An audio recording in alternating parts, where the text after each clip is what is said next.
What oil is that? Rosemary. Oh, beautiful. Yeah, it is beautiful. Very, very beautiful oils, these are. Yeah.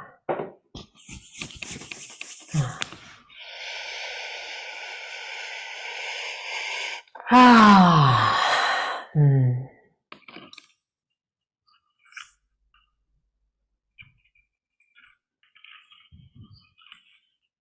Mm.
So do you want to make some kind of introduction, or? I think this is a fabulous introduction, don't you? This is already Yeah. okay. I think it's it um, I feel it feels like it doesn't need more than words, though we're probably going to jumble upon a bunch of words in the next hour or so. But it just feels beautiful to just come into stillness together, and that feels like more introduction than anything I could ever say. I like to Yeah. just see what arises. Often people want to know, like, who the hell is that? Even if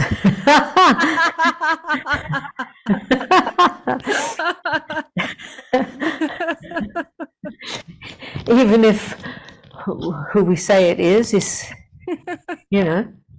So yeah. Yeah.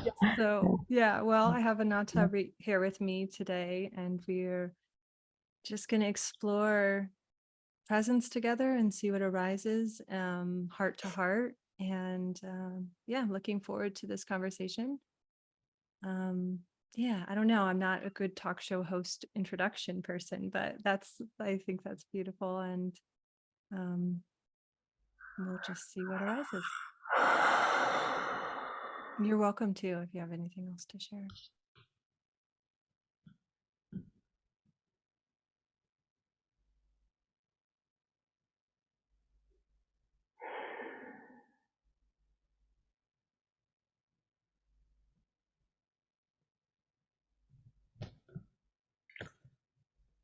So I'll start interviewing you, okay? Okay.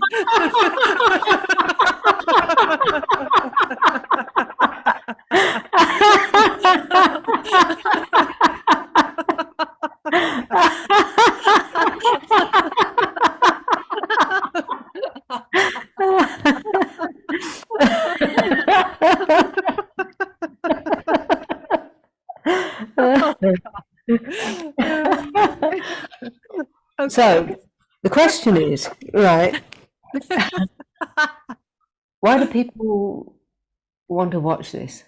Why do people want to watch this? Yeah. What's it all about? I mean, what? Yeah. I think it's it feels like the heart's yearning for truth is why we're really here. But it can often be mistaken as the mind's seeking. And I think it's important to discern the two. What does it feel like for the heart to yearn for truth? Because that's mother, that's beautiful, that's intuition, that's life's unfolding. And the seeking, I want to know something, or I want to get somewhere, is the way the mind sort of interprets that and makes a job out of it. So that's what I feel a lot. But I feel like why we're really here is to deepen in truth. Yeah. What would you say this is all about?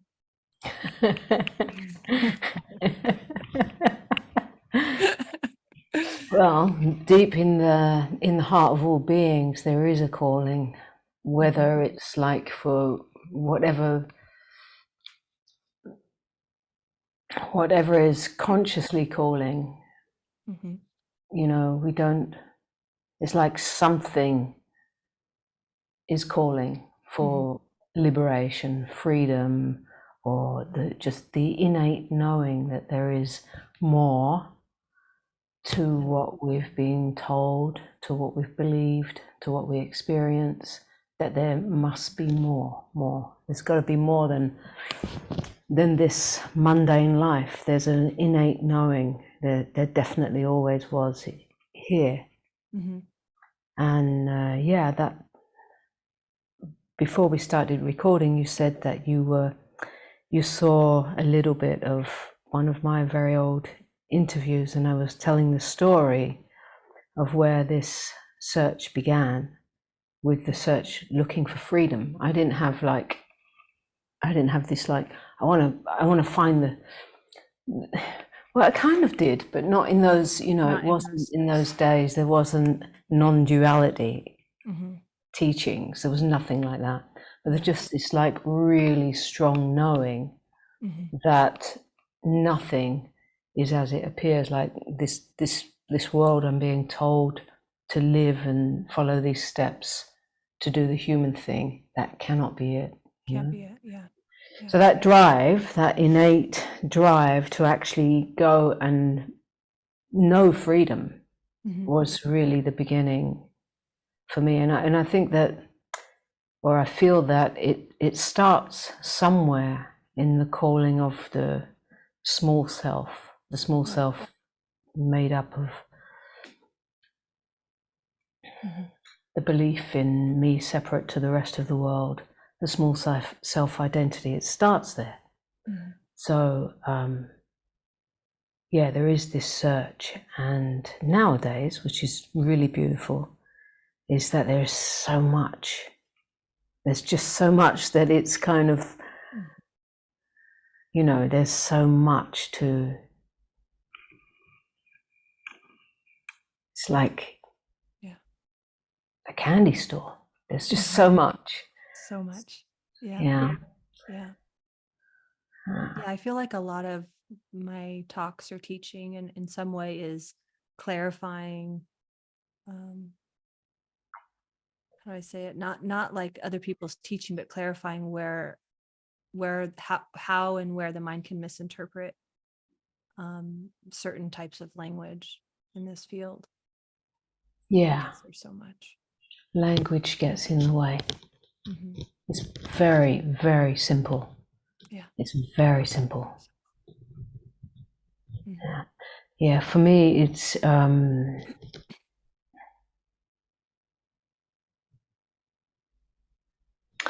never like about what I'm saying. It's always the transmission. And that speaks louder than words. Yeah, absolutely. But of course, the ambitious mind or self always wants to own that and turn it into something, and how can I use it? And da da da da da da. And these are all, like trips, like trip ups. Places where we get tripped up along the way. Yeah. I mean, basically, freedom is our nature, right? Yeah. Yeah, exactly. Yeah. Yeah. It comes down to how are we obscuring it through the mind. Yeah. Yeah. It's simply a removal of everything that appears in the way of this free being. The director of our thinking is freedom. What does it take to actually become the master in the house? Because naturally we're not in that orientation. Yeah.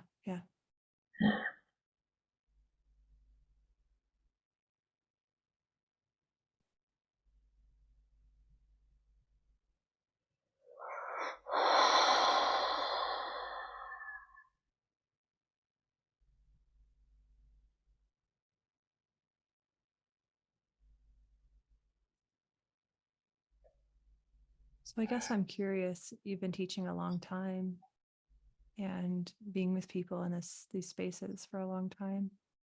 What's the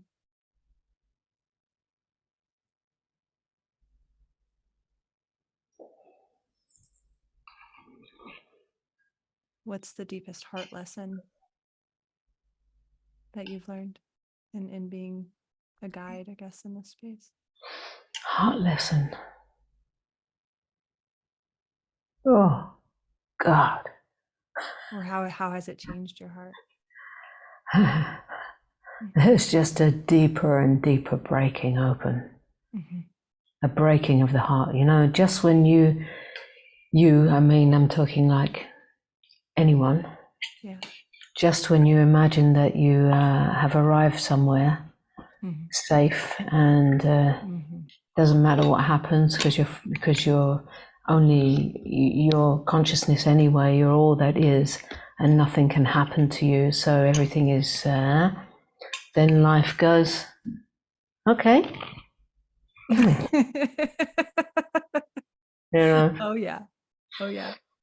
And what you can't see coming, what you can't imagine, what you don't see it coming. The last 7 years, I'm just closing a cycle actually of a 7-year where I have played the role of walking my parents home through a lot of excruciating human difficulty, suffering. Even if you know there's no one in there, still you have a relationship with there's relativity and there's a life. Anyway, so that has really it really took me to my knees all over again. And like you say, I've been not just teaching or guiding, but I've been walking this since I was in jail, actually, which is in 96, right? So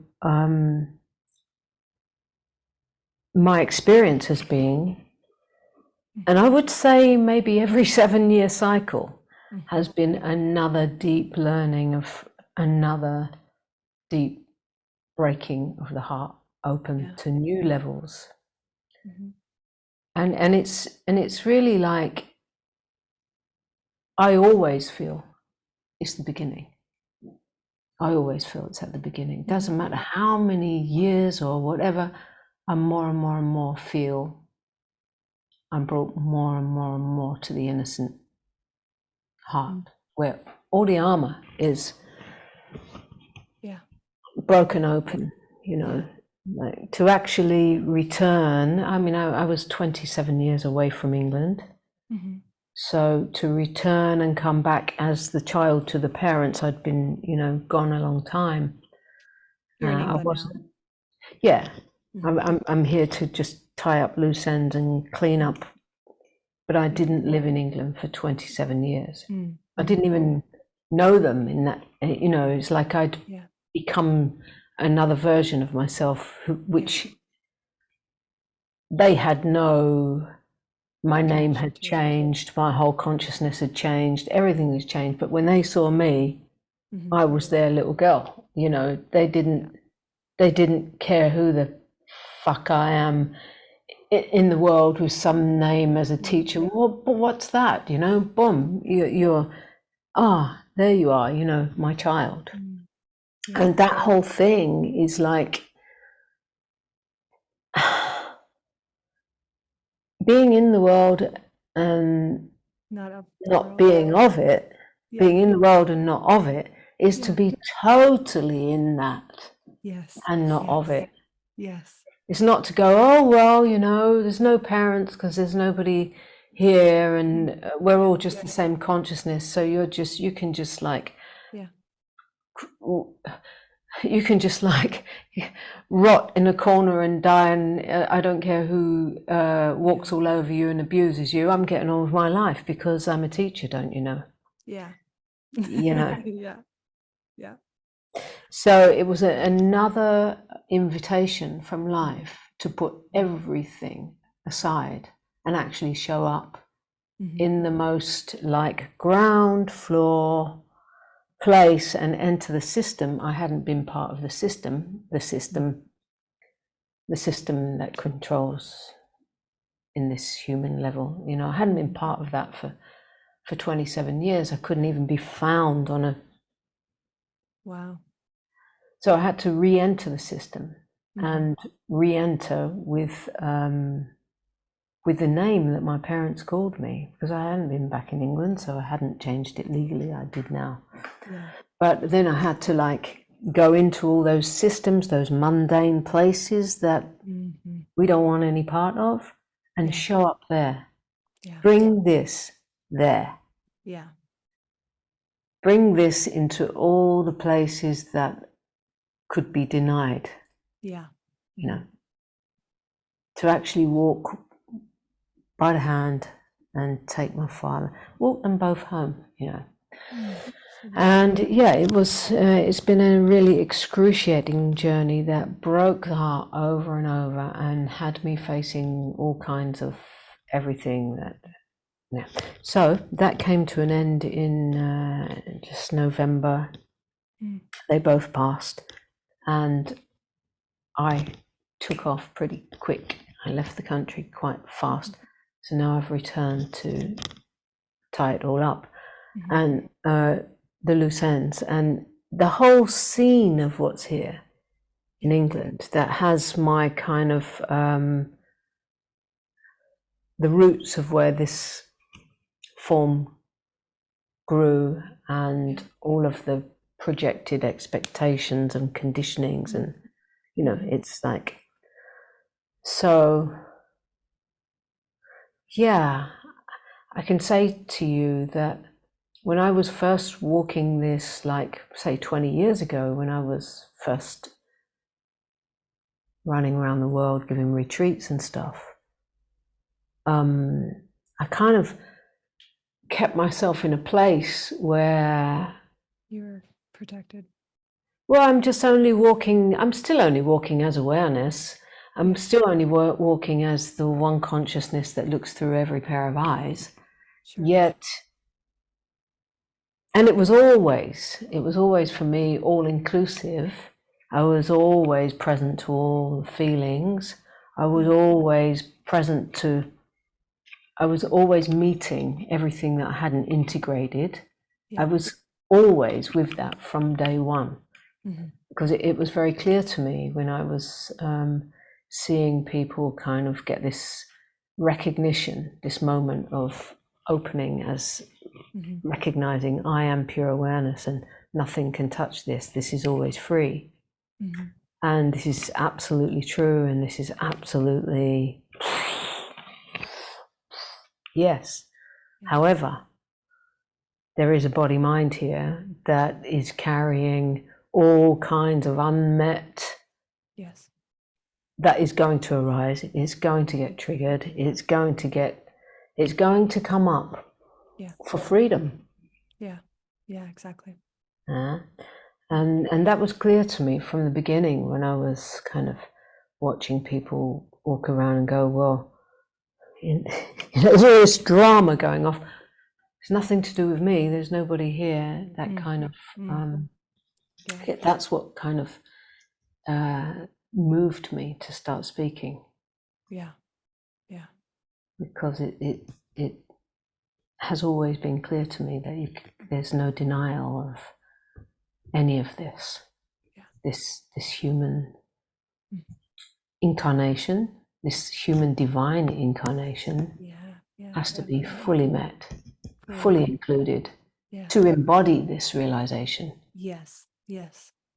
Or there's no embodiment. Yeah. And it to me then in some way feels dry. It misses something. The realization can miss something. The juice. Where would we be without the feminine? Yeah, exactly. She's the juice. She's the juice. She's the Shakti. She's the juice. Yeah. Yes. Oh yes. The juicy one that brings, or you can't have, if you're not willing to really move through the deepest pains of what it is to be human, then forget about riding the waves of ecstatic bliss. Yeah, exactly. Because it's one coin, it's two sides of one. Yeah, that's where for me I find the most freedom in expression, in just like lived energetic life, I guess you can call it, is when I go fully in, and it just feels like meeting something that is a part of everything. And it is like to me, like the realization, the insight is it's in the inside of that pain, it's in the inside of that heart. And then giving it, it's like it just needs full expression. It's just like I always say, full expression is freedom, because when I can go in and then let it be here fully without needing to fix it or heal it or change it, and give it space to be fully expressed. And I feel like that's the beauty of the sort of awareness. You bring it back and you give the awareness to that which is tender, and that is the expression.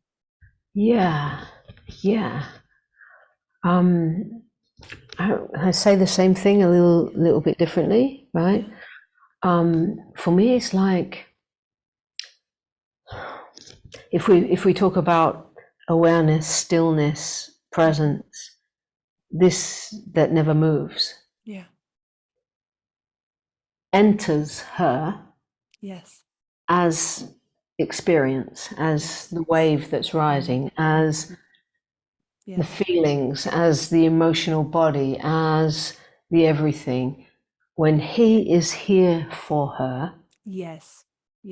when he is here to meet her fully in that, this meeting point dissolves back any kind of drama back to its source. So in a way, I like to say it is like through him meeting her, the lovemaking begins. Yes, I love it. The lovemaking of existence with itself, right? That's so beautiful. Yes. And this is a love affair. Yes. It truly is a love affair. It's such a love affair. Yeah. So there is one thing that you know, in the undoing, because these days I feel it's really easy to bring anyone into a recognition of free awareness. It's pretty easy. Sure. However, it's not all that easy for to embody that, to live from that, to fully live from that as that. Yes. And in the undoing of everything that's living out differently as a separate identity, in the undoing of that, there's a lot that we have to give up or die to. There's like a feeling of dying. So one of the things, let's say on the feminine side, and that feminine can show up in a male. I've definitely experienced it over and over, right? On the feminine side, it can be drama. Right? The drama. And the drama carried out in males as well. It's the it's like a feminine distortion. Yeah, it's the lower feminine or the unconscious feminine, but there can be an addiction to that, right? the addiction to the drama. So it's so there's kind of like a within ourself, my experience, the cutting. I use my masculine. There's a masculine here that cuts the drama and enters the feeling. Yes. And in that, there's a love making. Yeah. It's so And beautiful. yeah, it's gorgeous. And it's the same on the other side. It's like on the other side, on the masculine, the lower masculine, that has to be is the intellectual, mind, business, spiritual escape. Yeah. Yeah. Something like that. Something like that. Yeah. Yeah.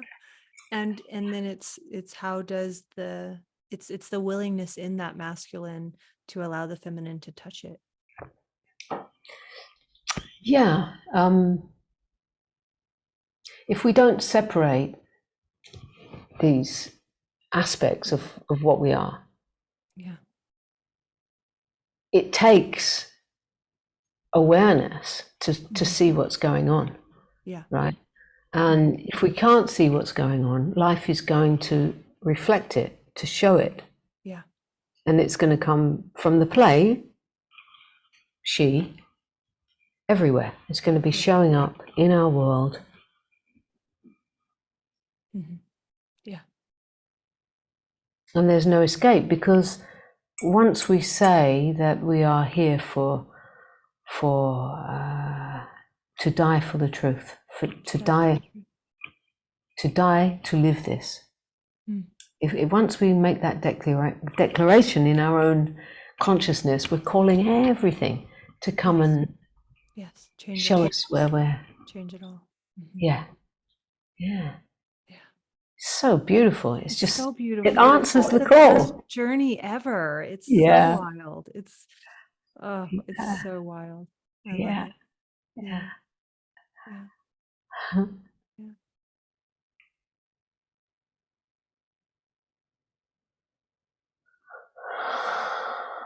It's like love beyond my wildest dreams.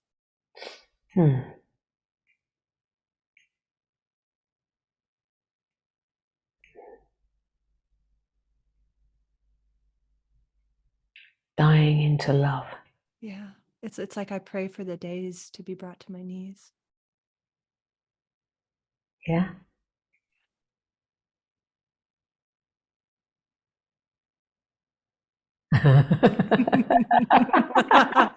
But it's kind of radical. I'm not praying for that anymore. No. I'm kind of like, I'm in a moment now where it's just like, okay, that's done. That's done. Yeah. Like I came back, returned back to the life I ran from, all the way back in. Yeah. And now wrap that up. Thank you very much.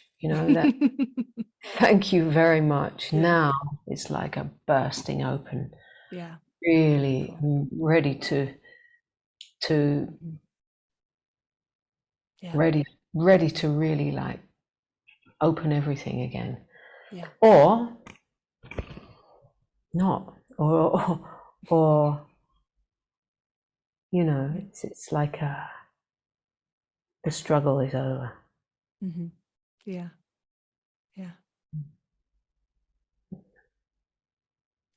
But I wanted to make that point though, because we often hear from these teachings, and one of the things that I feel is really, really beautiful, the way that consciousness,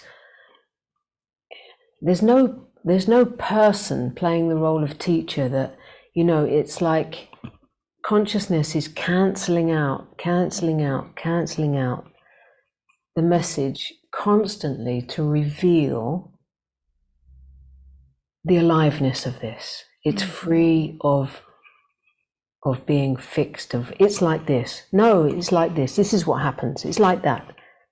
So then we have like an agenda. Oh, now I'm in this because what happens next is that. And then once I get deeper, then that. and the struggle is over. Mm. You know.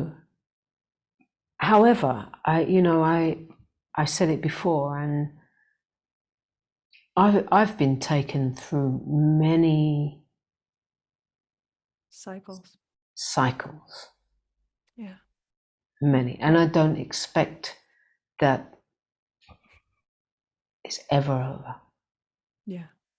Yeah. In that sense, because it's the human condition coming undone through consciousness that we are. Yeah. Right? And that feels like an endless journey. Yeah. Mm-hmm. Mm. How does intuition play in all this for you? Let's put it this way. When I was getting ready for this call, I was late.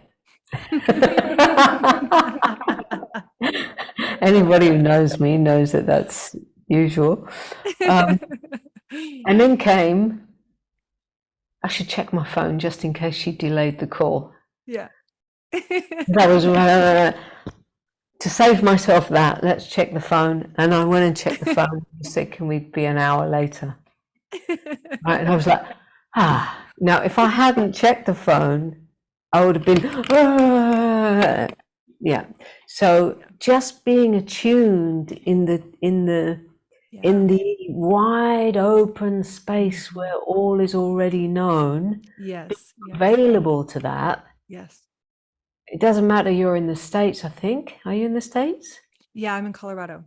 Right. Oh, nice.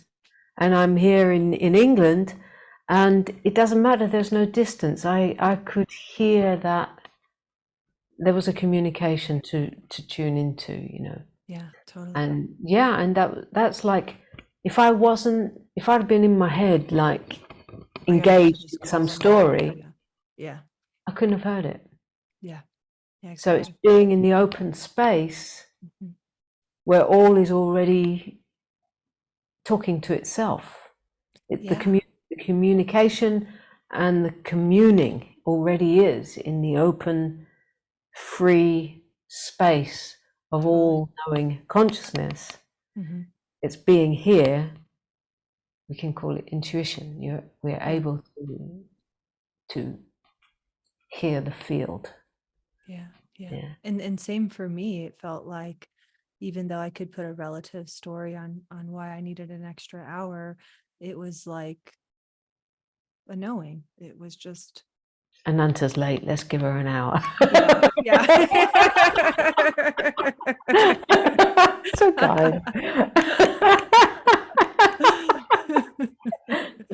But it felt like trusting something tender in me. Like, my mind has this tendency to want to go into like, well, there's pain here, there's something going on here, I need to like clear the day or something. But it's this beautiful knowing where it dances. It doesn't need to take over the whole day or the whole reality. It's just this knowing of like, it just naturally ebbs and flows when I trust it, when I give it my attention to go, okay, I just need a little bit more time to sit with this tender part that's going on with me.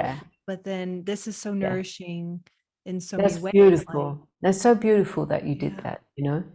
That's so beautiful, you know, because that did cross my consciousness. It's like easily you or, you know, someone could easily just go like, oh, I can't do this today, this has happened, or da da da da da.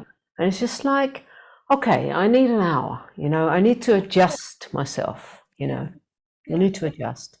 And that's so beautiful. You know, too many humans are we have been so overtaken by whatever the story is, that everything's just collapsed because something has hit our system. Right. And then we can't operate anymore, and then we are like, and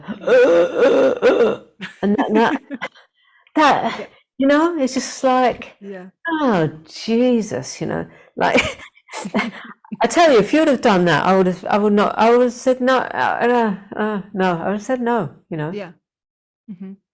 Like to another date. I would have said no. Because really, it's this that Yeah. okay, let's dance with that. Let's Yeah. dance with this. Let's Yeah. dance. Let's dance with it. Mhm. You know, and that's what freedom It is a dance. gives to itself, is Mhm. the freedom to dance. Tango. You Yeah. know, to really, Yeah. it's Yeah. yeah. Yeah, and it's like I think the conditioned pattern is to get stuck in the, well, I'm rude if I'm late or if I cancel or something, she's not going to like me, or those type of things, and like none of that is there for me. It's just this. Ah, so beautiful. You're It's, talking to someone who kind of does this stuff, you yeah, know.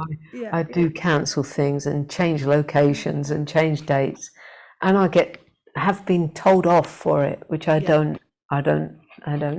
because it's like it's a knowing yeah, of a knowing. yeah. It's just a knowing, It you is. know. Yep, It's just a knowing, yep. and there are many subtleties that Mhm.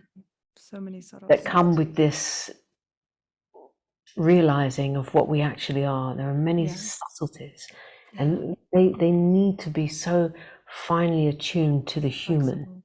so the Yeah. human can really still be human. Hmm. We're not denying this human, you know. Totally. This human has ups and downs and all kinds of stuff, you know. We're not denying that, but this beautiful attunement Mm-hmm. Mm-hmm.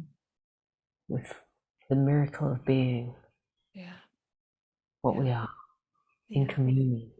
Mm, Mm-hmm. mm, I love it. I love how effortlessly you express the dance of it just in your physical movement. I love dance, and I feel like that's so mm, important. And it just feels mm. like that's energetically what this is. It's this dance. And it's Yeah, just, I just feel, it just feels so lovely to just observe that movement. the love making of Serenity. existence. Yeah, Yeah, totally. yeah, Yeah. yeah, It's not rigid or so structured in so many ways. And doesn't mean that rigid or structure is, it's a balance of the two for sure, right? It's that feminine yeah. masculine balance. But I think Masculine, the way we feminine. are in relationship, the way we are in society is kind of conditionally skewed to that masculine, where it's like you have to be on time, you have to. And like what I found was like those things were always hard for me. Those were Mm, always where I didn't really resonate energetically, so I always mm, struggled with those more practical, structured things. And I also didn't learn it through childhood. But now it's been this like, it's okay that this body mind moves in a little bit of a less structured way, but it's mm. also valuable to help teach structure, to help have some Yeah, structure, to help yeah, that balance out. Because when it was totally no structure side of things, it was yeah. We not need really that it. productive. It wasn't really that efficient in We its need a bit of expression. structure. Yeah, Yeah. we So need it's it. like needs this balance of the two. Yeah. And I feel so lucky with this being my job, in a sense that there can be more flexibility, because if I had a normal job, then it's like, no, you have to be on time, you have to work these amount of hours, and these, and I just as my teaching has unfolded, just ebbed and flow with like, sometimes my body can handle more conversations about this and working with people more, and sometimes it needs space, and I honor that, and I have to adjust things for that. And Mm, it's just sort of goes with the territory in a way. And when early on, when I didn't honor it and I would just be like, no, I already committed, I have to stay to this commitment, then it's like not honoring something here, which is far more important, something mm. about the mother, about the feminine movement. Um, Exactly. You're yeah. reminding me of when I don't bleed anymore, Hmm. but when I did, Yeah. and I used to have retreats around the world, Yeah. and the organizers were like really on my case to for me to know how I'm going to, and had to make it clear to every single, if I start bleeding as I'm about to fly, I Hmm. cancel and the Hmm. dates change. Yeah. They were like, what? No, you can't do that.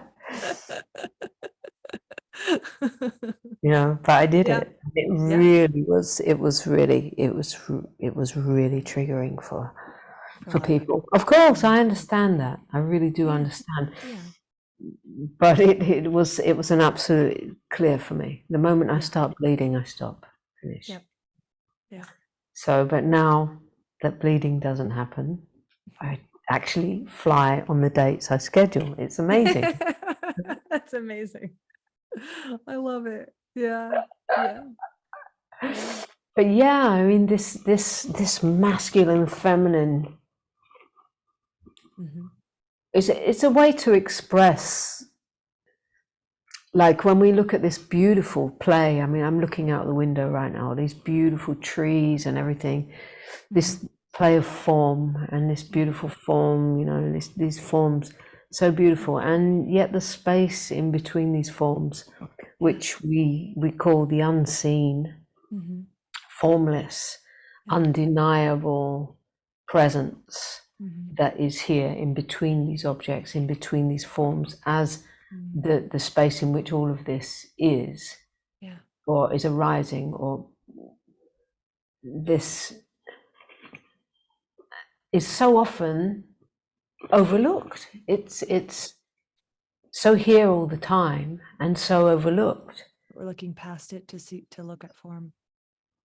So unnoticed, so right here and so unnoticed. And yet this is what I'm referring to as the masculine principle, formless presence. He's right here being the space in which this movement happens. And that is like, there's no way to separate yourself from this space of being aware. There's no way.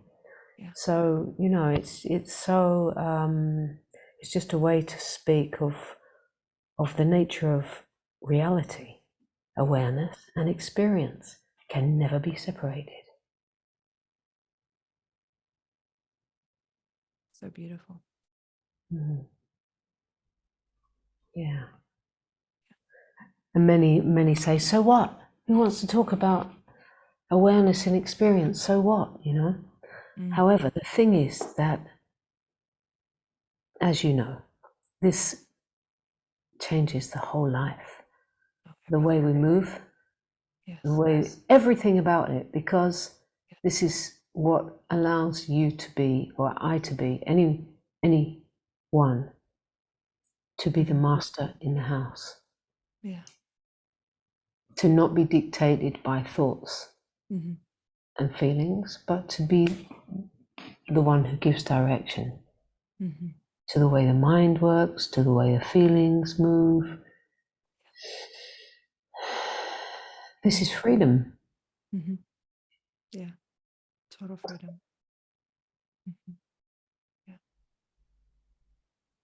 And it's also, I think, this thing that's arising for me now is this understanding of how it plays out sometimes, where there's an ebb and flow, or like a teeters it heavy in one direction, one of the sides of feminine or masculine. And I have this beautiful example of this a friend of mine messaged me and was like, I feel like I'm stuck at the train station for so long. I can't get on the next train. I don't know what it is. And he had this dream about it. And I was like, you're not stuck anywhere. You're supposed to be at the train station to explore what's at the train station. And it just, that context really clarified this in me, of this, like, it goes out of balance on purpose. So it can really, and it's like, it's not like, oh, I'm out of balance in the feminine, I need to find my way back to the masculine or back to balance. It's fully die into that feminine out of balance, to let it at the end of that, it's like at the bottom of the barrel, it blooms back into its own balance. It knows its way back to its own balance, but without your attention and without your willingness to go there, it doesn't, it has a hard time finding its balance. And same thing with the awareness the side resistance. and the masculine. Yeah, it's like, just fully let that weigh you down completely until you give up, until that part of you just dies. And it rises itself into balance, both sides. And then at some point it finds its and that's where everything is. It's a constant willingness to die as anything separate. Yes. Anything that's showing up as resisting anything that's here, or like this knowing how to die is the only true living. Yeah. From where I look, you know, Yeah. this beautiful practice to let go of absolutely everything. Everything. If there's any practice, let it be that, you know. Yes, exactly. To just being willing to just take me, give up what's not yours. Yeah. And be left with what cannot be lost. Yes. Beautiful. And this is being born. Mm-hmm. All the time being birthed. Yeah. Yeah. Yeah. So yummy. It's more nourishing than anything else. It's just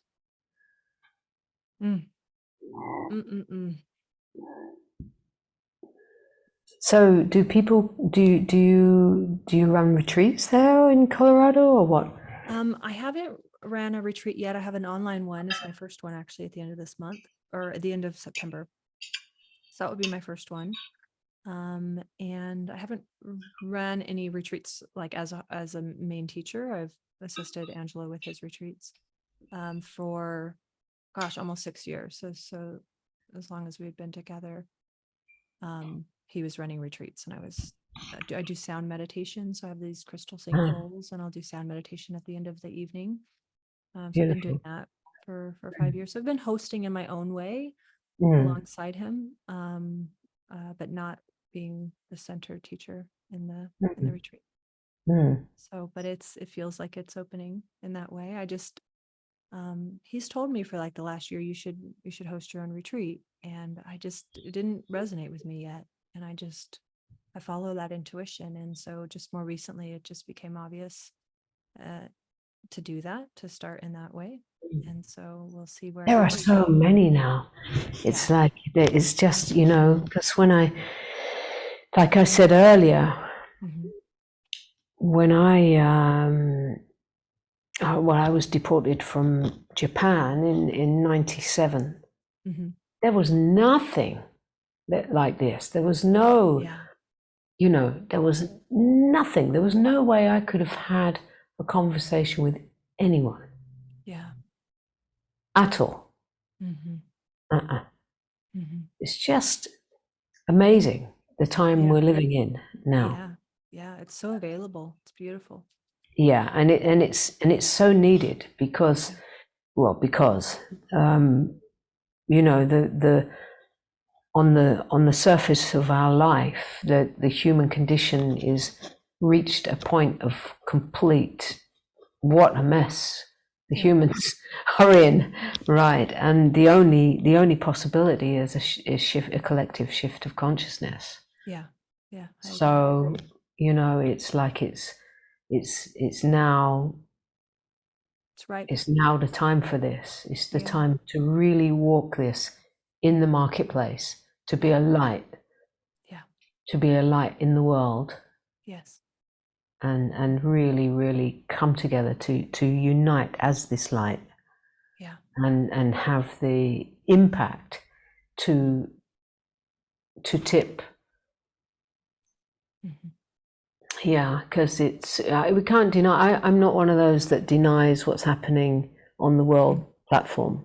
Yeah. You know, I don't kind of stand in a place where, well, there's nobody there, so it doesn't matter if you know, millions of people are starving. Doesn't matter. They're not really starving. There's nobody there.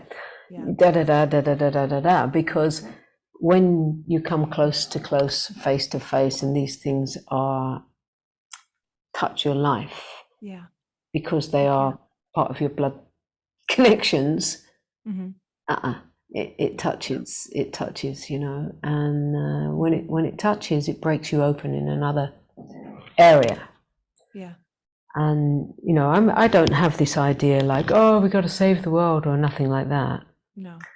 But I really, really, really do feel that this message, this conversation we're having, it's not just so people can listen to us and go like, oh, and whatever, project here. Yeah. It's more a message that must be heard. It's an invitation. to the greater, to more and more and more and more humans that we can actually touch. Yeah. That we can actually step out of living from ego reality and begin to move together as the light of consciousness, touching everything we come in contact with.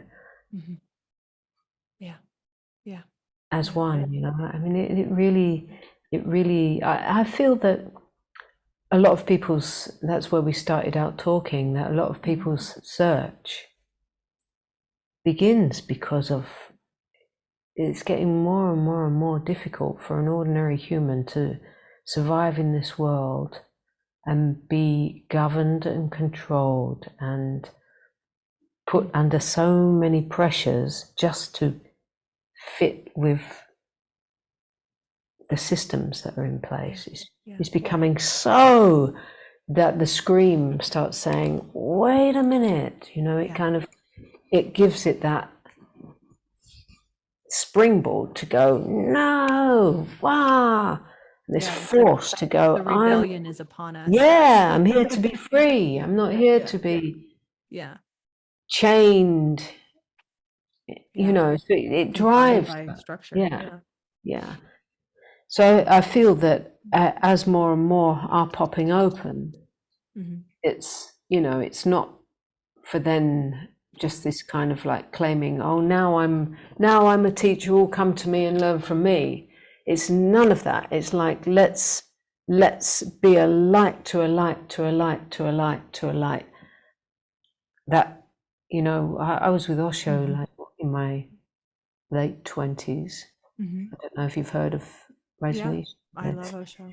Yeah, so it was, you know, he was saying, I want 10,000 Buddhas here. Yeah. And it was kind of like, you know, his message was 10,000 Buddhas to go out then and affect the world. You know, because this message is not new. It's been it's not new at all. It's not new at all. It's down the ages that messengers have been trying to point the way to humans, to the consciousness that we are. Yeah. And now that we are popping the 10,000 Buddhas. Yeah, absolutely. You know, it's like, it's really, really, really for us to just like keep on standing true, no matter what, and keep on being the light unto ourselves, but in the world, you know, like, not that language is such a funny thing. It's not like there's a world out there. I don't mean that. Yeah, exactly. The world which we're sharing a world right now. Yeah, exactly. Yeah, it reminds me of this like deep knowing that even one awakening changes everything.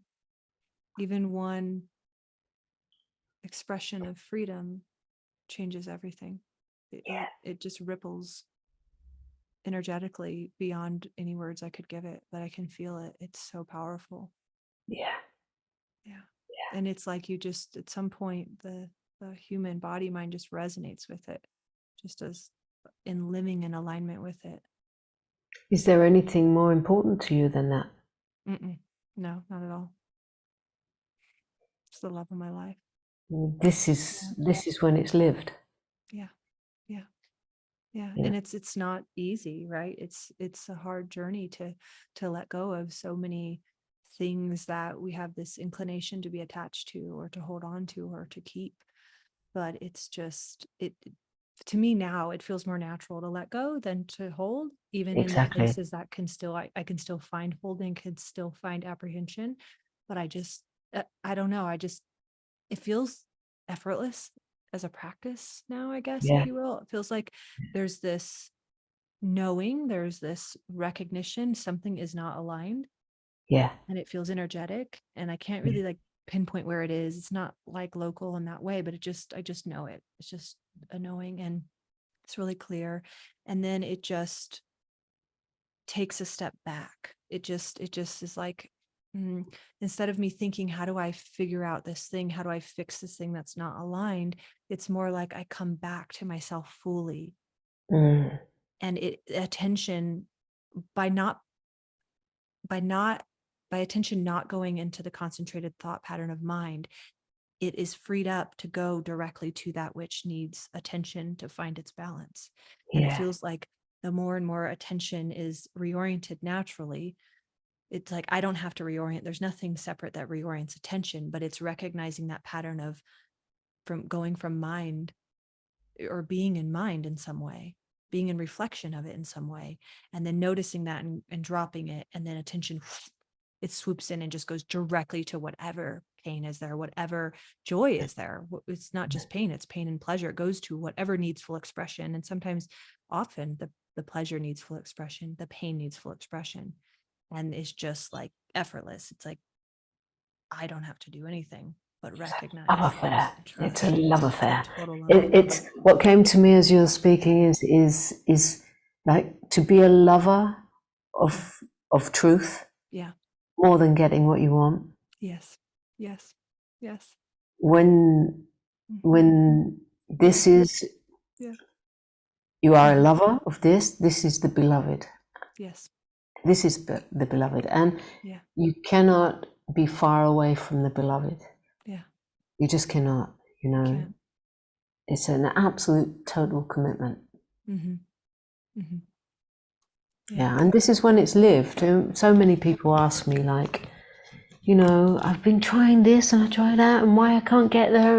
And it's like, no, you know, it's like, it's your whole life. Yeah, it's your whole life. You got to give your whole life to that. Recognition. Yes. Recognition is easy. Give your whole life to that. That's the challenge. Huh? Yeah. No, but like, it's beautiful. It's like there's just like this morning, like when I needed more time, it was like something just let go in me. And that was so deeply needed and so beautiful. And as painful as that, I could find my way in that. It was also like the presence was more alive. It's that just more freedom. Like to let go of that which you didn't even realize was holding somewhere in you. Yeah. It just like in more than pain, I felt relief. I just felt like,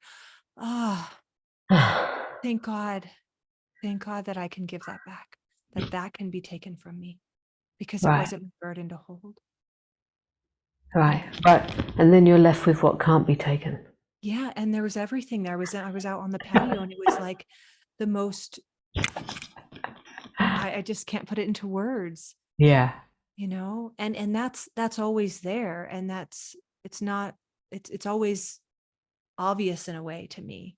But there's times in this where something completely drops, where it's just, it's like hello. Yeah.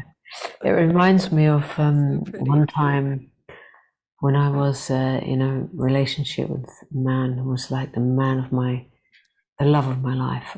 I felt at that time. And things were happening between us, and it was under threat that he was gonna, you know, like he'd leave. Yeah. And all the fear in me, the fear of losing this, you know, it was like it was putting me really through the whole. And when the moment finally, I mean, of course he had to leave, because this when that fear and attachment is playing out, it kind of, there starts to be compromises and things that kind of, it takes so much energy. Anyway, he had to leave. And when he left, it was like a knife in the heart. Yeah. That I just laid back into and just kind of sunk into that. And as I sank and sank and sank, and it opened, it wasn't very long before I realized that, like, I'm left with this. Yes. You know, I'm like, this has just opened absolutely everything. This cannot be lost. This and all the fear of what I might lose and how to keep it and da da da da was just like this. Oh my God, you know, like nothing can take this. Nothing can take this. No. And this is the beloved. This is the beloved. And it wasn't very long before I started getting messages from him telling me he was coming back, and I was like, no, oh my God.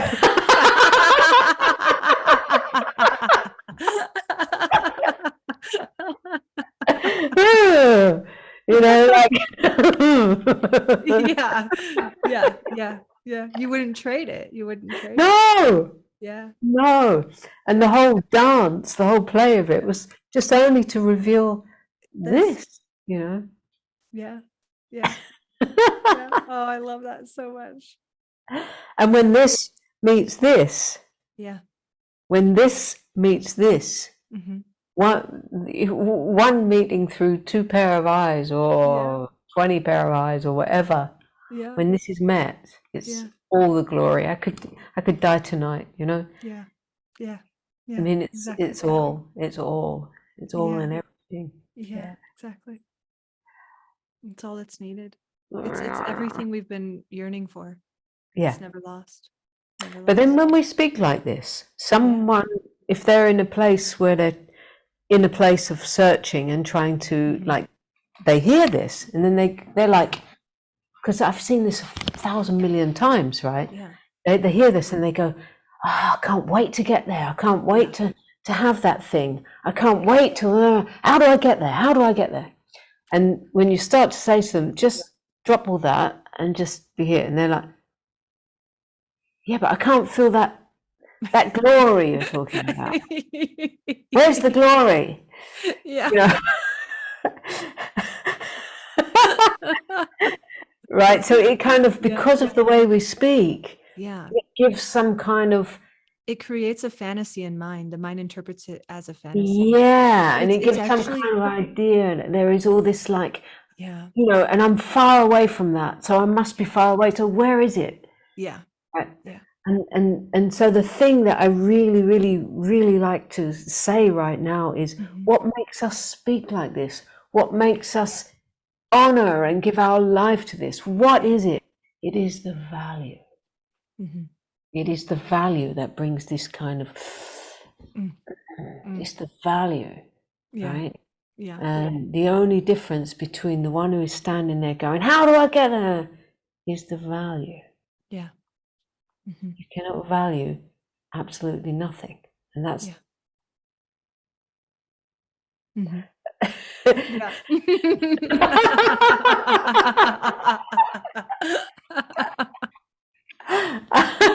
Oh my gosh. Yeah. I can't believe you're your age. Seriously, you're just, I just see a child. I'm not. I just see. I'm not. I can't believe it either. I love it. It's just like a baby. I feel like I'm talking to a beautiful baby. It's wonderful. Yeah, it's unbelievable, really, you know. And yet. Yeah, my father always used to say the same thing. He says, I don't believe what it says on that passport. I'm not that, you know, and he was so cute. But it happens, and, you know, it's like before you know it, it all starts. It's such an amazing process, these bodies that just, you know, come up into their prime and all the beauty, just like you are now, you know, it's just like your prime. It's your moment of the flower opening in all its beauty. And then it starts to, you know, and it just starts to move. It reaches its peak and then it begins its decline. And it's such a thing to witness happening in, because it doesn't happen to you, you know. It never was you. And it's such a thing to witness when you start to see it becoming, you know, I saw it in my parents when they started to watch their own bodies becoming like aged and frail and breaking down. It fucking happens. I mean, it really happens. You know, it just don't just happen to them. This is the nature of this human journey. It all will be lost, you know, and it's like What do we take ourselves to be? Our identity, when we're identified with this beautiful moment, when it's all, you know, and it's such a wonderful thing, and it's just for a moment, and it's just a moment, and it's just a moment, it's just a moment, and the inevitable. So, you know, and when people get to the stage of life where it is all crumbling and falling away, and they lose faculties, it's such a humbling process. You know, when they need their nappy changed, and then, you know, all these things. It really is such a humbling process when they have to give over to having carers boss them around and take away their liberty, and, you know, it is such a humbling process. And if a human has not inquired into their true nature, and they reach these stages, oh la la, it's going to be hard. Oh la la, you know, really, that is really something else. And so the value of this only deepens. Can you share about your journey walking your parents home? Oh, I mean, I think I've been saying little bits, but it has been, I mean, like I said, I'm only closing that cycle now. I mean, I'm still having to deal with the leftovers because it's quite fresh, but it really took me to the most excruciating moments of, it was really hard. My father had dementia. And I was the only one that he could rely on. This is Tamara. Wow, what beauty. Wow. Oh, wow. She? It's a she. She's my dog twin. Wow, she looks like almost like a deer. Oh, yeah. Okay, you don't want to do that. I'm going to force you. Yeah, there's a certain moment in the life, and of course it won't happen for everybody, you know, because we all have a different story, but there is a certain moment in the life where it becomes your turn to see the parents off, to see them through the last part of their life. And like I said, I was 27 years away. I never gave it a thought. I never, well, tell a lie, just before I came back, I gave it a thought. I was like, I could return now for the end of their life, you know? And then it happened.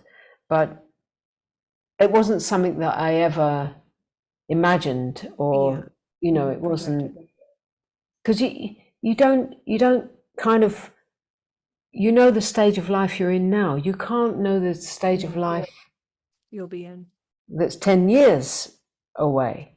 And each decade or each generation is so different, you know. So when you get to your 50s, it's sort of as in, if you still got parents, and if you care, and if they're, you know, if they're not, well, this thing called money makes a great big difference to their life at that stage. But when you're called upon and to show up, and you really watch them in such suffering, you come to know something else you could not, you know, and to be present with that, and you can't do anything about it but be present. It rips you apart, you know. I had to be really present to extreme suffering with my mother in her last stages, and also my father. It was excruciating to watch when they go blind and deaf, and, you know, they're just falling over all the time, and they're so fragile and frail. It's something. Try telling that. Try keeping your heart closed then, you know. You say your parents died in October last year? November. My mother in October, my mother at the end of October, my father in November, and they were not together. Oh, yeah. And they hadn't spoken for 32 years. That's interesting. Wow. That's something karmic for sure. My father was totally with my mother, totally in his heart, you know. but she left him. So, but nobody had told him that she'd passed. And on the day of her cremation, he was rushed in. Right. It was so clear. That's amazing. It was so clear. That's beautiful. Yeah. So it was really, really a hard, heartbreaking, long journey with my father. I was 6 years caring for, overseeing everything. And it kept me in England, which is something that I ran from. Yeah. So you had to see things. It kept me saying yes to a life situation that was everything I didn't want. Yeah. Right? Because my life was off, running free, la la la, doing my thing. Yeah, all of that had to become secondary because my heart wouldn't let me turn away. Yeah. Right? In my mind, it was like, fuck this, I've already done it. 4 years is enough, I've got to go. Yeah. My heart would not go. Your heart will not leave. Yeah. Would not turn away. You know, and yeah, it's a stage of life I hadn't even considered. I had my grandmother pass at 98 in October last year. Oh wow. Yeah. And I was with her. Oh, it was really beautiful. I was with her in her last day. She was lucky she didn't have any health issues other than cataracts.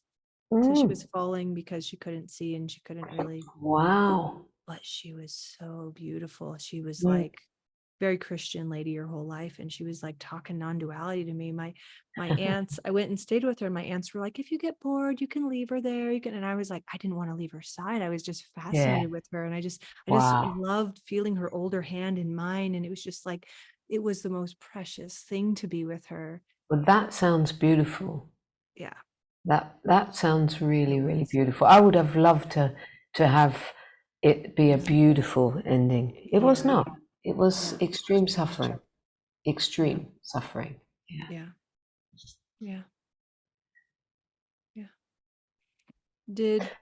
But sorry, the point I wanted to make there was that if someone's life has been awake to this, that's going to be a whole different experience, you know. Yeah, exactly. Yeah.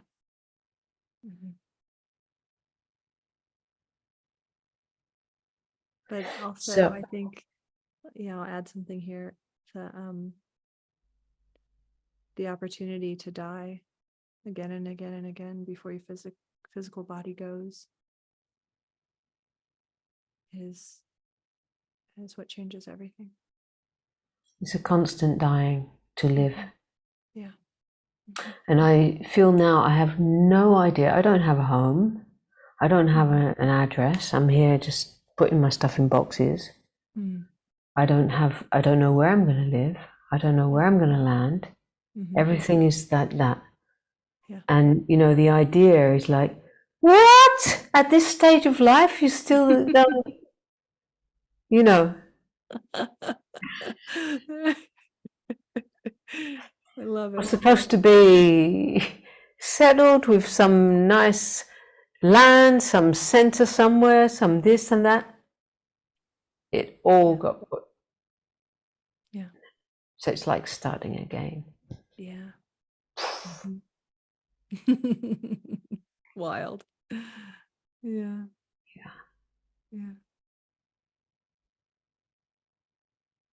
How exciting though. Yeah. Colorado's beautiful, I hear. I know a few people who live there. Yeah. You do. Yeah. It's beautiful. Yeah. There's lots of like retreats and stuff happening there. There's a few.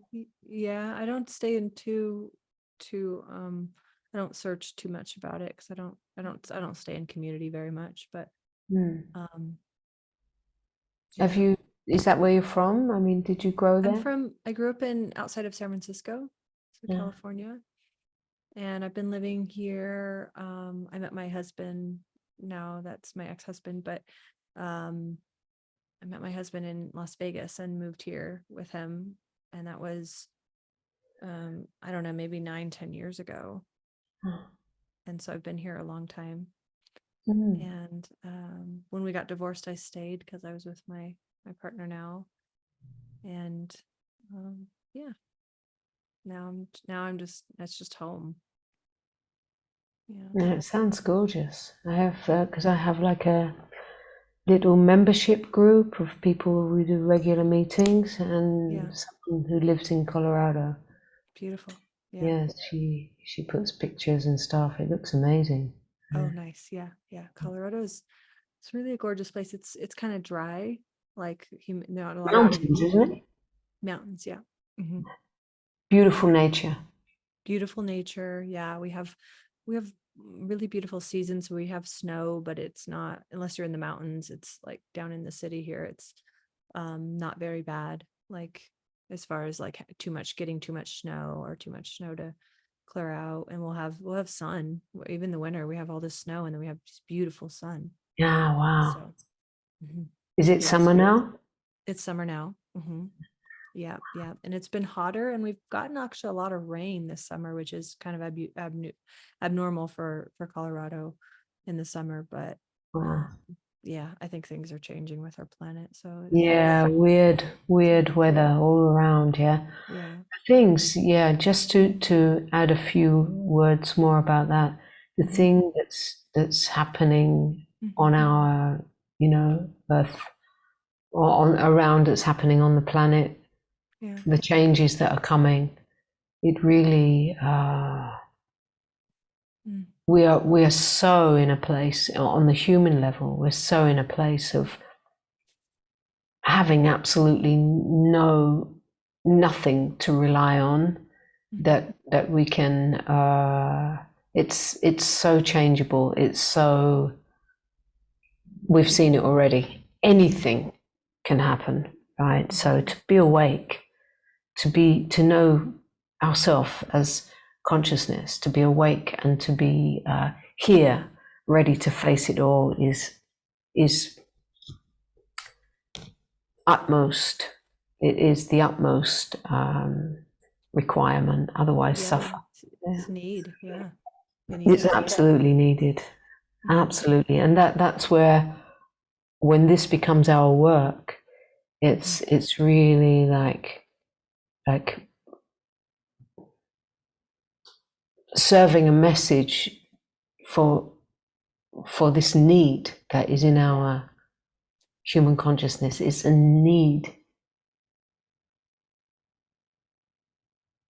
for awakened consciousness. It's a need, even if there's nobody there who needs it.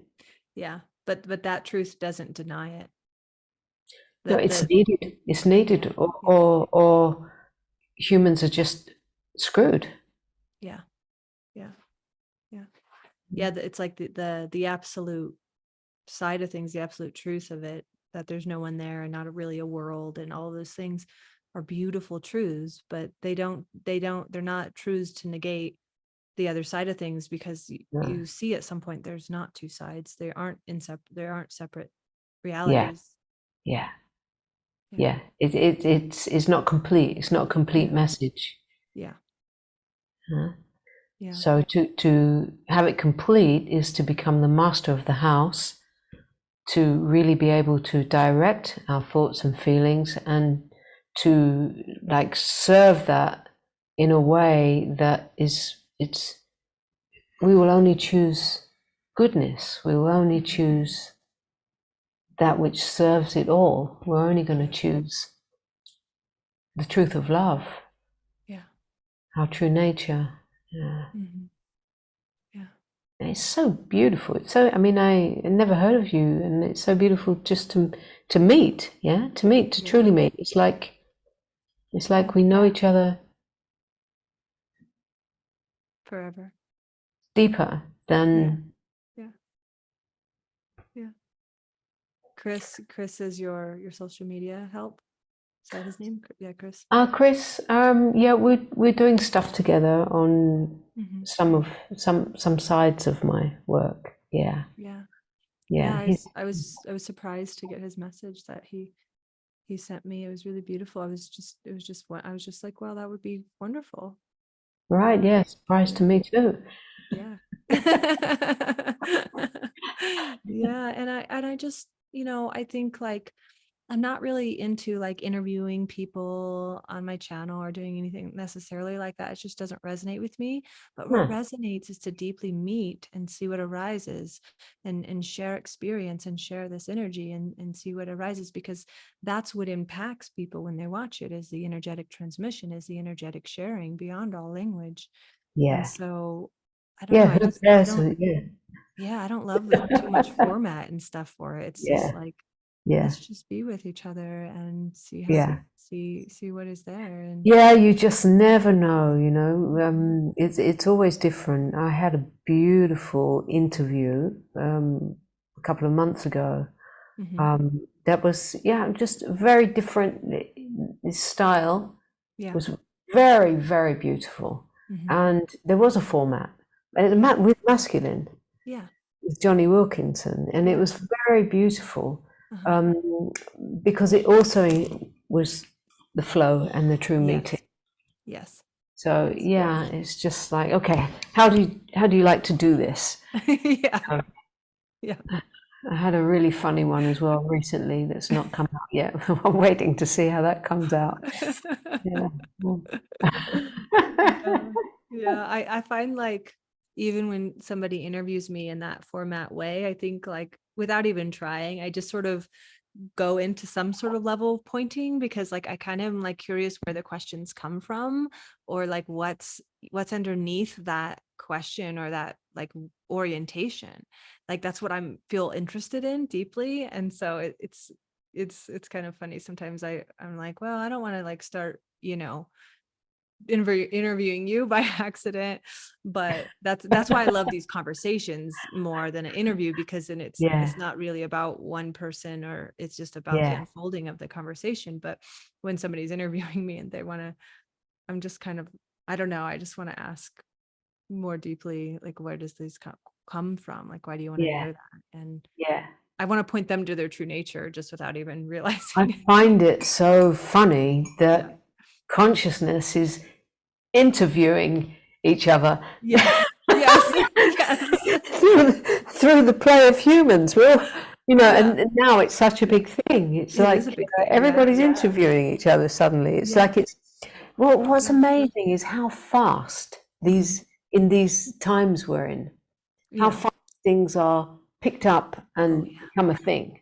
Oh yeah. It's so fast, It's like trends, like years ago, trends were like slower to pick on and things, but now it's like it took time. Now it's just like one person comes up with something and vroom, everybody's doing it. Yeah.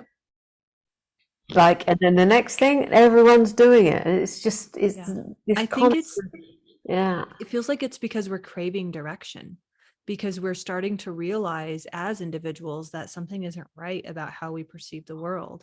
So we're craving direction. Yeah. We're craving truth. Yeah, and there is a massive, massive, the whole design of the planet is in its own shift, but I'm not going to go into that. It's too big a thing. Yeah. But it's coming fast and furiously, and depending on what perspective you come from and where you system you might use to look through or whatever, but it's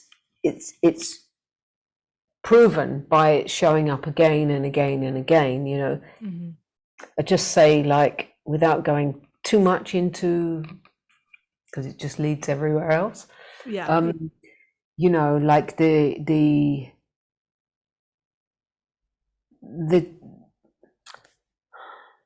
remaking of the design of this planetary influences, which is happening fast and furiously, is changing consciousness as we know it.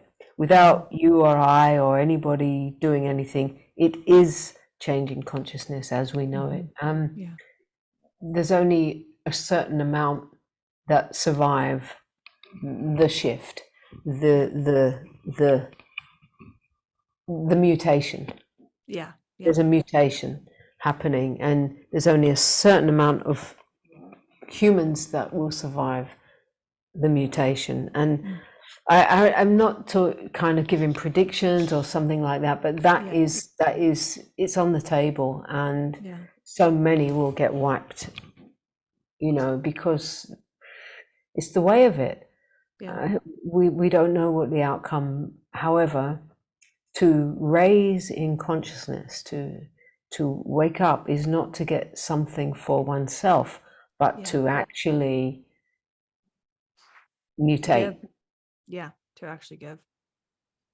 To be of this mutation, and to give all that we are, because there's nothing else to live for, you know. And it becomes more and more and more obvious that it doesn't matter whatever nice things we get, I mean, I don't have these material things, the house, but even whatever we get is not reliable. None of it is reliable except our consciousness. It's the only thing we can rely on in whatever comes about. It's the only thing we can rely on. Is our level of consciousness, our level of understanding, how our ability to completely die as anything separate. And it's so exciting. So exciting. Yeah. Oh my gosh, I love it. So exciting. Once we've kind of made friends with that, you know, like nothing to hold on to. And then the letting go gets easier and easier too. Yeah.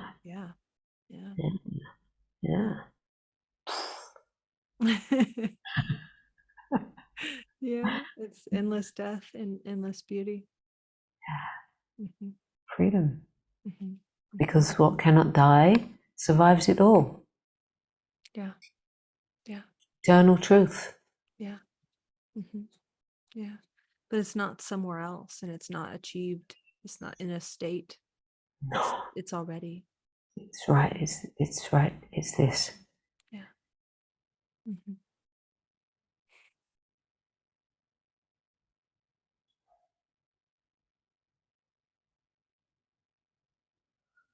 So beautiful.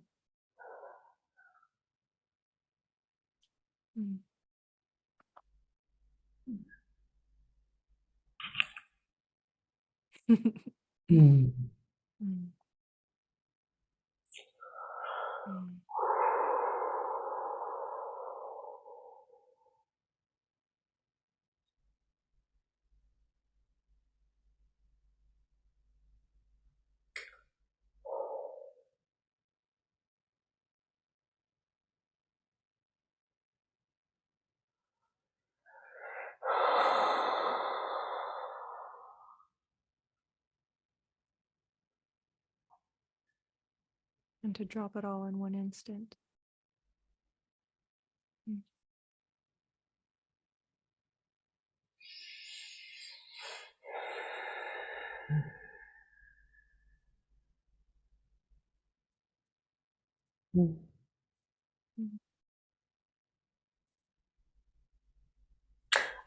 I have something coming. I'd like to mention I have a retreat coming up, which is called A Mystery to Be Lived. Oh, beautiful. I love it.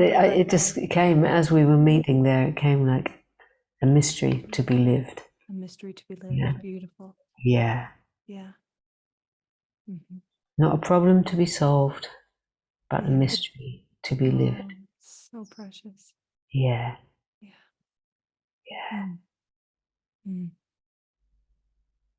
Beautiful. I'd love to join you in person someday. Yeah, that would be beautiful. Yeah. It's so rich and juicy in person. Oh, it totally is. Though it's amazing online too. It is amazing online. Like, how the heck does it transmit through? I mean, it's no brainer why it does or how it does, but it's in the same way that I got your message before I looked at the phone. You know, it's so it does. It's amazing. It's amazing what can happen on Zoom. It shows that it's not limited. and that there is no distance, and that there is no separation. Yeah. It's not bound by anything. Exactly. People have told me that people who join these retreats online have said, like, they felt like they are in the room, that they were going through that with that person. Yeah. That it was them, that it was all happening for them. And, beautiful. you know, yeah, because each one of us is like a personification of an aspect in consciousness that we all know. Yeah. Yeah, exactly. And we go through the same things. Yeah. The same things. I do these like small group, call them intuitive inquiry meetings. And they're like 8 people max. And we inquire into whatever's going on in the experience. And so we'll have these like mini inquiries with one person, and I'll sort of facilitate like a 20 minutes with one person. And I ask everybody to join in. And sometimes we're expressing some, sometimes we're expressing fear, sometimes we're expressing joy, sometimes we're exploring awareness, like all of the different whatever is arising. And it's like my favorite thing to do with people, because just that like group aspect of it is just all so the same one. It's so easy to see that in groups. That it's all the same one, you know. And like, I can be working with one person and go through and people over here are having like what they couldn't go through if the focus was on them. They're sitting over there and they're able to see the whole thing. They have shift. It's just, it's like, it's fabulous. There's only one here. Yeah. It's beautiful. I feel really, really honored, and it's such a privilege to play that role. And it really requires constant dying.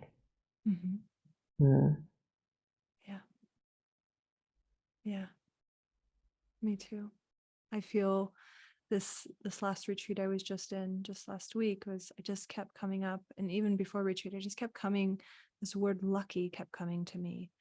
And I feel just like so lucky to meet all of these energies and have such an openness in me to meet them, to be available to meet them, because most of my life I wasn't available to meet them. Right. And so I just was like, wow, I'm so lucky to know you, like this energy of the child, this energy of whatever it is in myself and other people, just these energies. What a and blessing. I'm just like, wow, like the nothing, the no ability. I feel like I've lost my coping mechanisms to disassociate from these energies when they arise. So naturally my attention just goes into it. And there's just such a natural compassion and love and orientation towards that which is actually here, not believing that shouldn't be here because that means I'm not enlightened enough yet or whatever. I've had all of those thoughts. That's a male thing. Totally. But that masculine thing shows up in females too, totally. you know. You know, it's always been for me, number one thing is that I will be myself at all costs. You know, and that in itself smashes ideas. Totally. I thought you're supposed to be, well, how come you still, it's like, no, the human is here to stay. It took me a journey of finding that, because I came from such hard trauma and childhood, and always feeling like I'm the one that doesn't belong here. I'm the one that just like such a really deep insecure identity. And then through my earlier stages of non-duality, there was this more like plunged into the absolute side of things, where I got those beliefs, I adopted those beliefs of masculine, where, well, there's nobody to heal, there's nobody that needs to do anything. And it was a journey, and it happened as it needed to happen in my path. But it's just like comes full circle back totally into where, which is absolutely also necessary to see there is nobody in here who needs fixing. It is. You know, it's absolutely necessary to get this first. I think. No, I agree with you. So, I agree with you completely. Like, absolutely, when this is really, really seen and recognized and known, then if we haven't done the work before, now let it all come, let it all come home. Yeah, absolutely. Yeah. It's the difference in, I think it comes down to like looking at identity, because when people come from like, they've done therapy for many years and they're still really struggling, and they come from like a spiritual path of some sort and they're still really struggling, it's like, let's look at identity and see. And so seeing that there's nobody here isn't a negation of the expression that needs to express. It's actually it gives you the availability, if you if you don't get stuck, to pour it back in. That's exactly where I began with this work, because I was a body worker before I started to do whatever it is I do. I was a body worker, and I used to assist trauma release through the bodies in a space of awareness and meditation. Beautiful. And at a certain point, I started to see that, I mean, it's wonderful to help bodies to release so much trauma and go into screaming and everything. Totally. And yet I came to see that, as wonderful as it is, as long as they believed that they were that one who was abused, or that one that the thing happened to, that as long as that identity was in there, this is going to be endless. Yes. There's always going to be more. And so I just was like, I can't support that. And I was trained as a therapist. And so I started to sit with them on the table before we started with the bodywork and make 15 minutes of direct inquiry in who am I? Beautiful. And I would just, it just kind of found its own way to bring a stopping of the mind, a clear seeing of awareness, recognizing itself. Okay, now let's get on the table. And then through the session, pointing to that all the way through as trauma was releasing. Exactly. So this was really, really, it just like, people were like, bang, like, wow, like now they could really release all this freely without re-identification. And then they were just coming and saying, can we do more of that stuff you do at the beginning of the session? It's beautiful. Love it. And you're like, of course we can. And then slowly that took over. It's lovely, all of it. It's lovely. Yeah. It's really inspiring to just hear your path with it and your orientation to it all, and it resonates so deeply with how it unfolds here for me, and it's just inspiring to see it matured in someone. And I mean, it's a new thing in me, it's a new. Thank you. It's also inspiring to see how young, like, this is, because I was actually, I was 31 when I went in. Well, no, I was in my 20s when I was searching, right? And I had glimpses. But when I was in jail, I was 31 to 34. And when I got out of there, I was blown open. I was free. But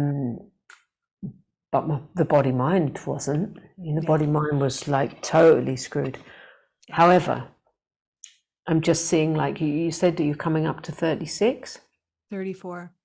34. So I was your age when I got released. And, like, yes, this was clear, but no way was I ready to play the role of teaching, although I was like walking around, like I was a teaching. Anybody who engaged with me was like, what the fuck happened there, Totally. But it's beautiful to see the evolution of how it's showing up now. It's like, you don't need to go to jail, you don't need to get locked up. It's Yeah, it started happening. I think I was 26 when it started I happening. was 26 when I You started were? surgery. Wow. Yeah. And I think Lisa, when I talked to Lisa, she was saying I think it was 26 when she met Roger. Mm. And that was like that was when I met Angelo too, my spiritual Right. partner.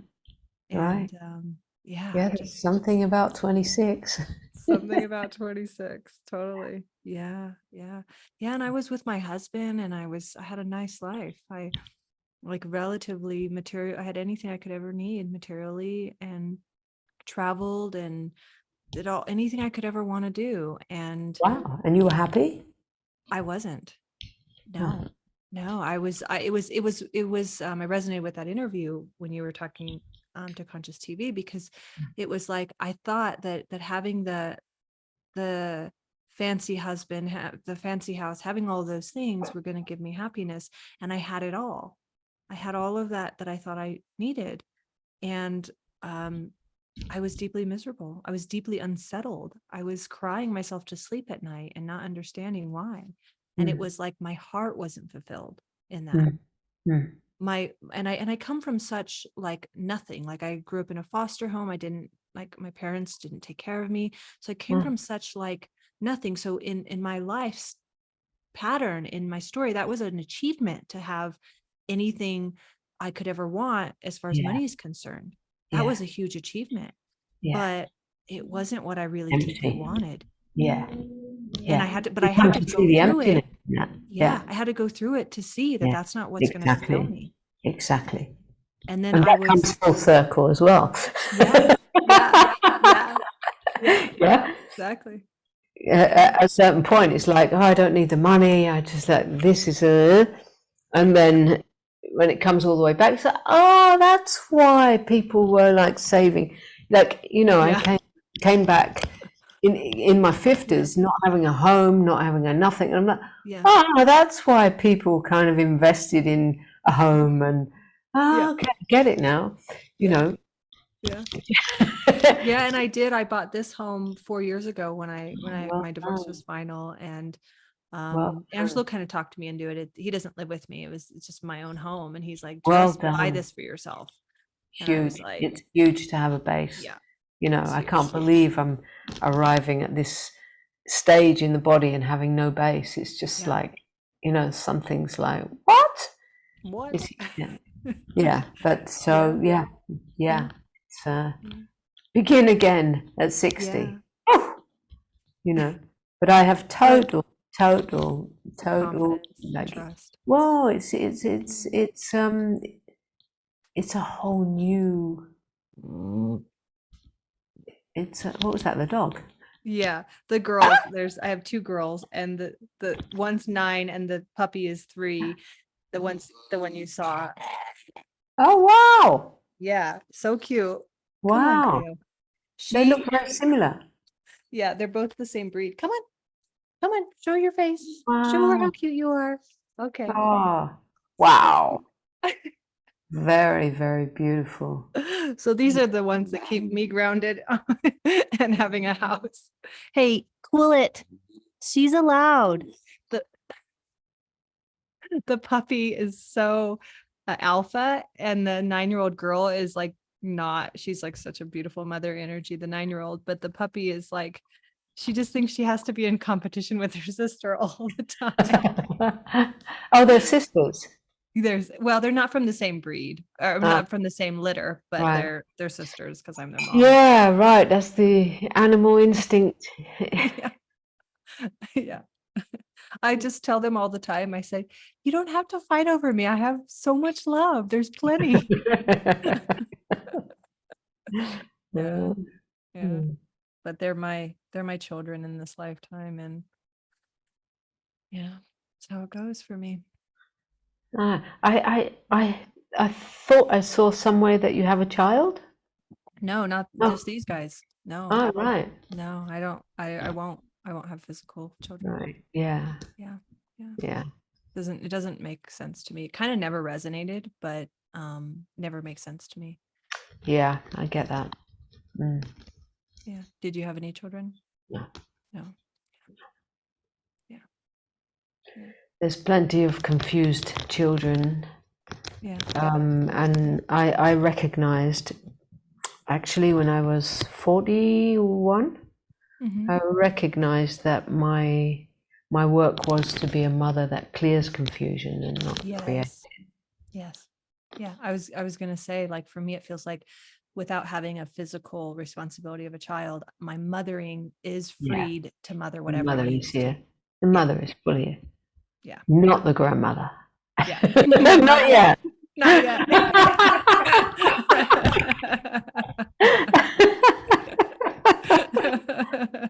Oh, I love it. Okay, I think my stomach is starting to call. I'm gonna go. Yeah. Of course. Yeah, and it's evening for you, so Yeah, it's 8 o'clock in the evening now. yeah. What is it for you? Noon? It is 1 o'clock. Oh, okay. Yeah. So Yeah. beautiful to be with you, and hopefully we can keep in touch and do that. Yeah. That would be beautiful. Yeah. Thank you for sharing yourself with me. Thank you. Same. I've really enjoyed sharing and meeting you. Yeah. So, yeah. Are you going to stop the recording? Sure. See, you should tell Chris that we need him to, he kind of left the logistics on my end. He was like, oh, and I was like, well, what do you want me to do? Do you want me to record it and send it? And I was like, lost. I was like, okay, I'll do that. But he was, we